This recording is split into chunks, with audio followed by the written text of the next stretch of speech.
And we're going to embed a little bit of hands-on in this lesson with each other. Yeah, really simple hands-on, because I think the concepts that he's after in this lesson are really wonderfully easy to be able to work with anyone in terms of what he's doing. This is lesson 11, becoming aware of parts which we are not conscious with the help of those we are. So again, there's a basic principle of our method. We use what we can already do, what we can already sense, to help us inform the other parts of ourselves.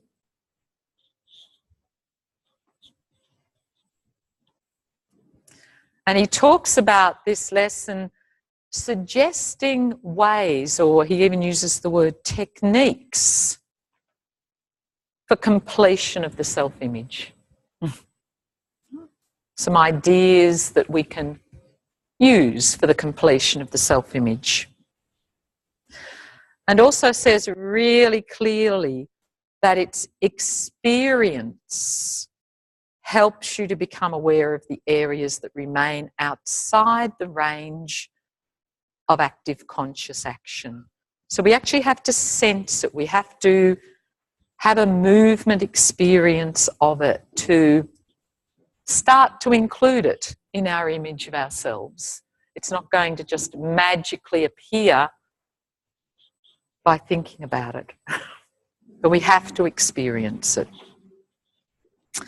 I also really love that he uses he uses so many different sensory systems in this lesson.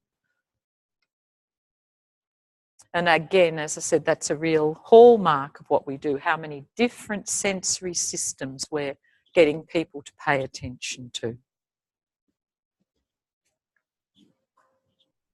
So roll over onto your belly. You find a comfortable position for your head, and hopefully that has a lot more meaning for you than it does for beginners in the Feldenkrais method. How you know what comfortable is.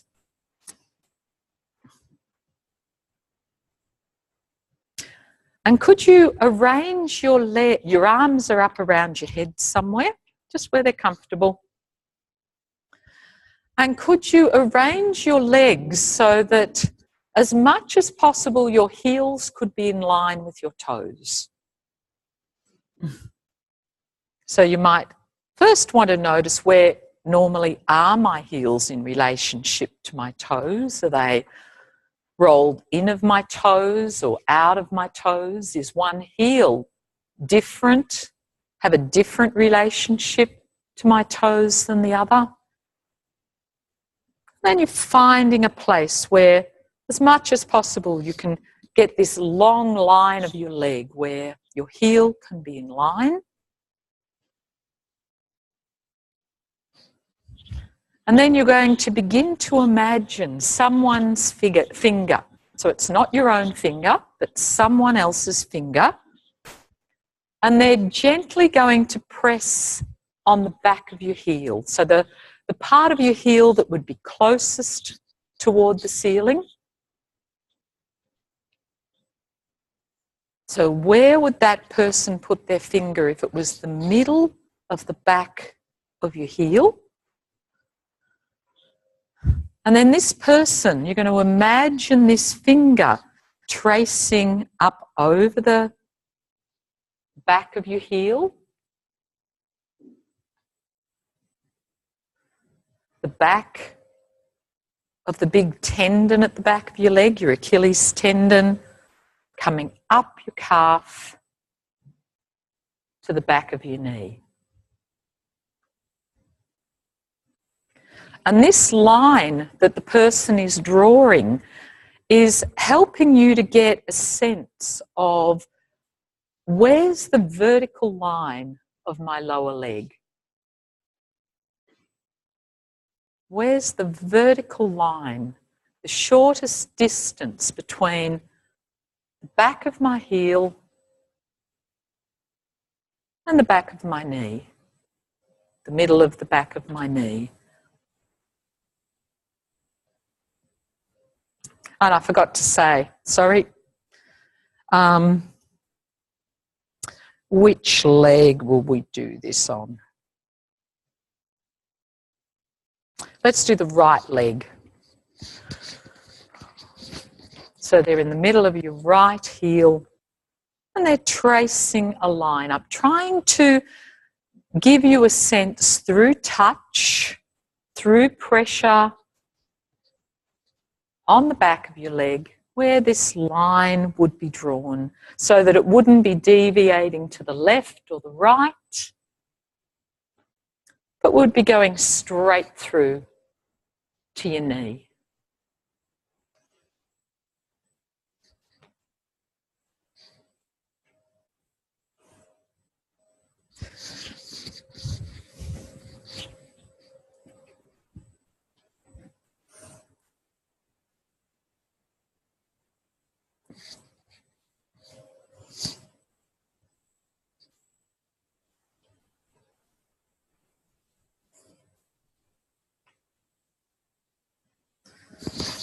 And begin to notice as they do that, as they're feeling for this vertical line, that they're sort of feeling a little bit for the bone as well that lies deep down there in your calf.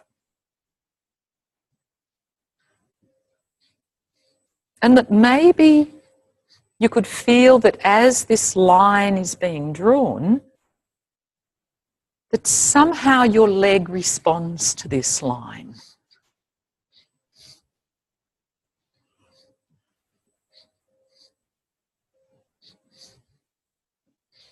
And that the response might be that your leg gets a little longer. Something in your lower leg just feels as if it gets a little longer.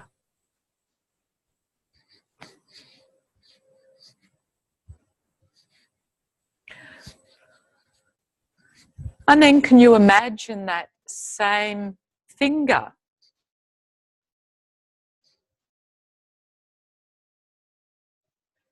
beginning to trace up to the back of your hip joint? So going from the back of your right heel, finding the most direct route from the back of your right heel to the back of your right knee, and then tracing up from the back of your right knee to the back of your right hip joint. And getting a sense of where does that line feel really clear to me? Where is it really easy to imagine that someone's tracing that line? Or are there some parts that get a little unclear, a bit lost in your image?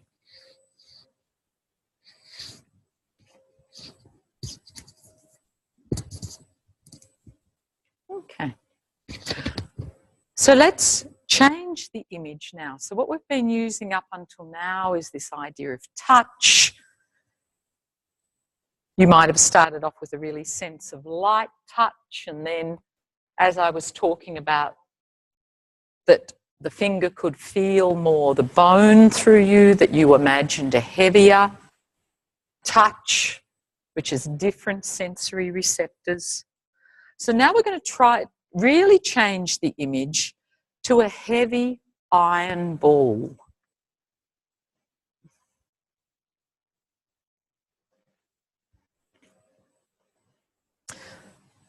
So this ball is of a size and a density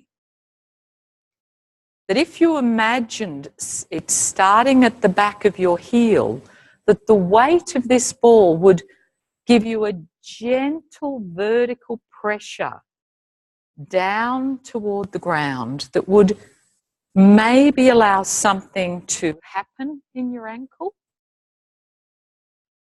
Maybe you would feel that the front of your ankle might get a little bit longer. which would lengthen your toes a little. And then this heavy iron ball would roll up from the back of your heel toward the back of that big tendon at the back.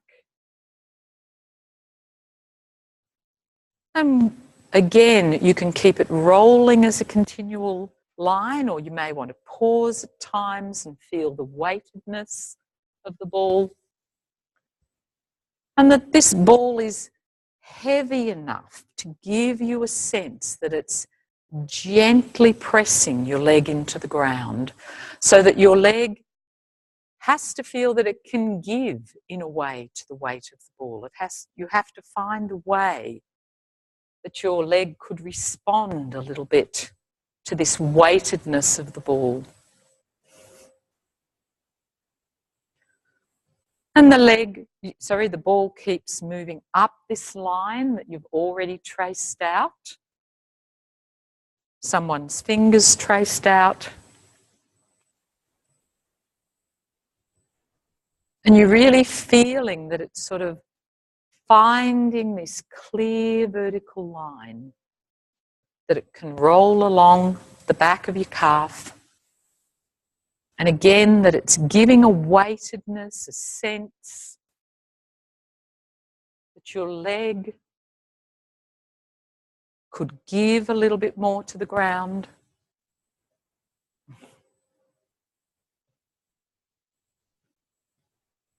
Could gently lengthen,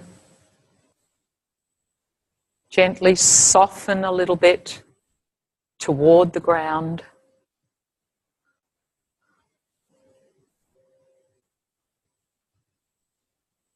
And then it's gradually, this ball's going to keep moving up this line toward the back of your knee.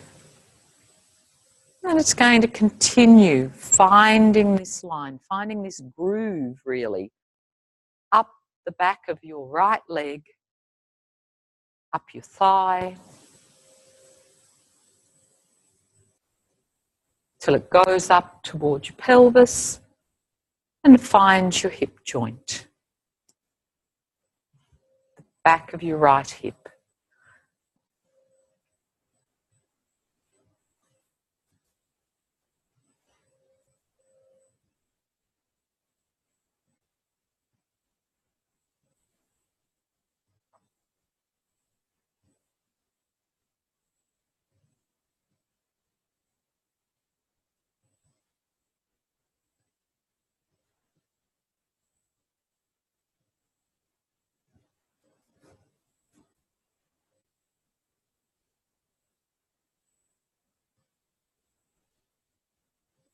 Leave that for a moment.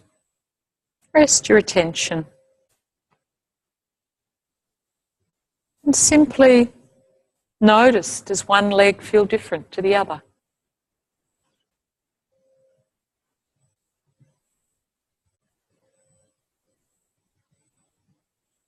So again, this is a lesson that's really relying on it not being an abstract idea, but that you're really trying to evoke sensation in the person. Because you're really imagining this, but in sensation.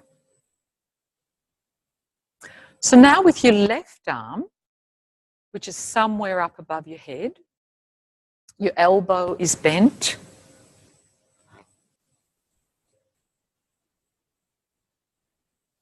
So find a position where your elbow's bent a little bit and your left arm's lengthened a little bit up above your head. Somewhere comfortable again. And now could you imagine that someone again has got their hand on you, but this time it's on the back of your left hand. So just the back opposite the palm. And they're going to draw a line now, a vertical line, from the back of your left hand across your wrist, up your forearm to your elbow. This will be easier if you have your elbow a little bit bent.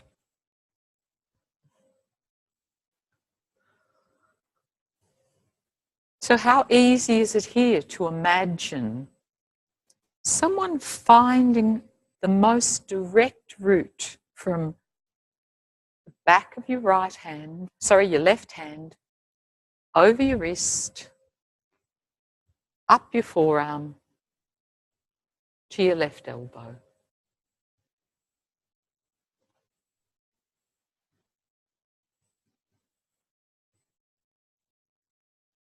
And again, are there some parts in your image that are clearer than others?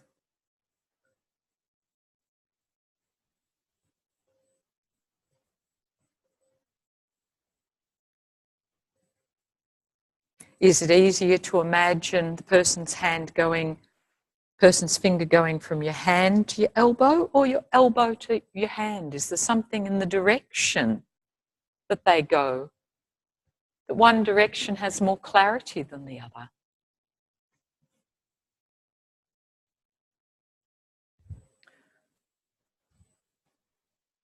And next time you get to your left elbow, you start to track toward your left shoulder and the back of your left shoulder blade.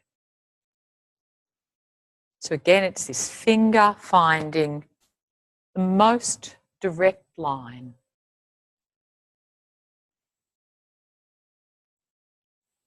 And you might start off with very light touch, that you're imagining a very gentle, light touch going up your arm. And then you might imagine a heavier touch where the person is more trying to feel for the bones. To sort of feel through the flesh to your bones underneath.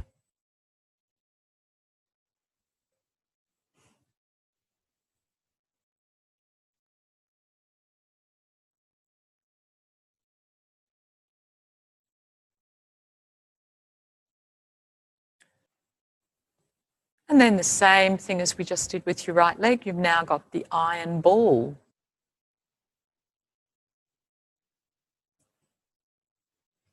So what weightedness do you want for your ball on the back of your hand? Do you want it as heavy as on the back of your heel?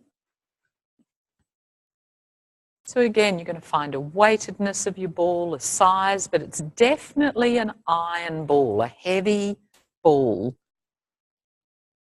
So that if it's on the back of your hand, you could feel that maybe your palm would begin to lengthen a little bit in response. It'd flatten, soften a little bit into the floor in response to the weight of the ball.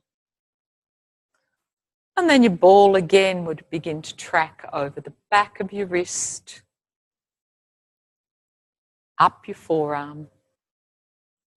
And because of its weightedness, it's going to give you a sense of ground.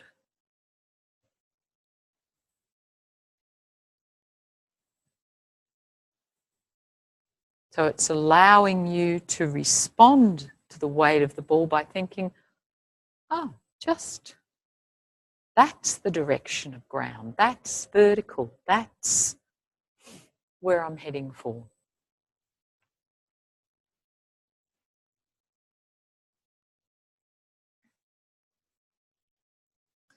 So that as your ball slowly, slowly rolls, and don't get too caught up in where it's higher or lower in your arm, but you're really just feeling that this ball is allowing you to get a sense of how some part of you can give to the ground a little more. Can lengthen, can soften.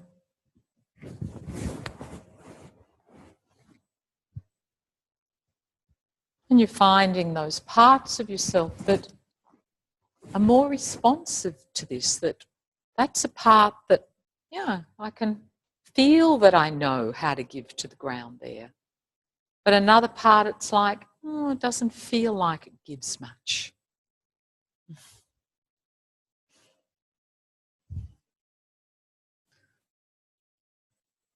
And when you find a part that's unclear, is it the ball, the heavy iron ball that helps you to clarify it? Or maybe it's more the heavy touch of your finger tracing the line? Or maybe it's the light touch. What's the sensory system that helps you to become a little bit more aware of this?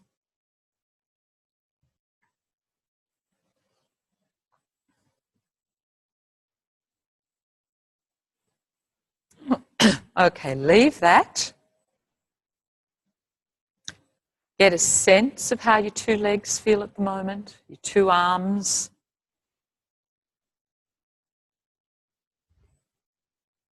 Bring yourselves up to standing.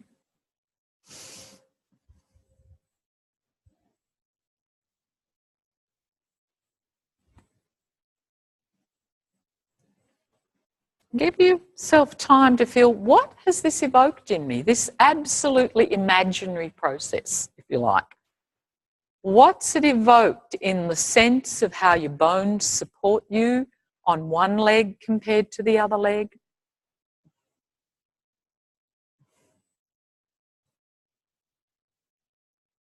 Of how you feel one arm compared to the other arm?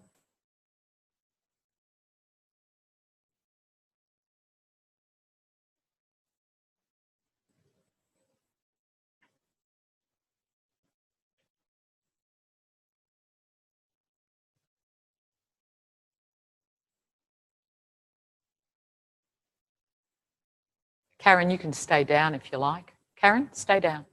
You can be my demo. Stay on your tummy. Stay on your tummy. What do you feel? One leg compared to the other. Sorry? Quieter. Something in your right leg is quieter. Clearer. Mm-hmm. Yeah. Any other words people want to use?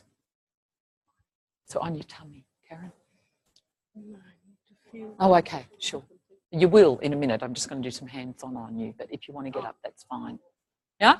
But I will give you time to get up, Karen, I promise. It's got more elasticity in it. Yeah? Any other words? Buzzy. So if you were going to begin to transfer your weight to come onto your right leg compared to your left leg, what's your sense of skeleton? What's the sense of the bones on your right side, on your right leg, compared to the sense of bones on your left leg?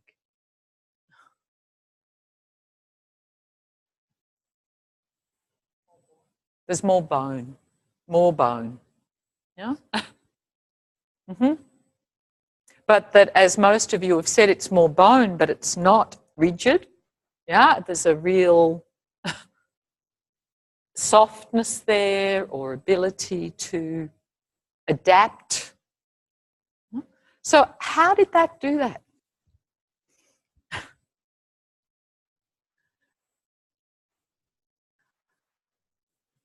Awareness, but there's lots of other things you do. Why has that evoked it?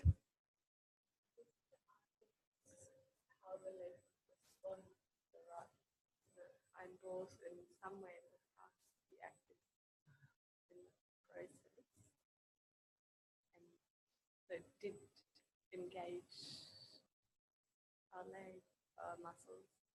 Mm-hmm. Okay, down you go, Karen.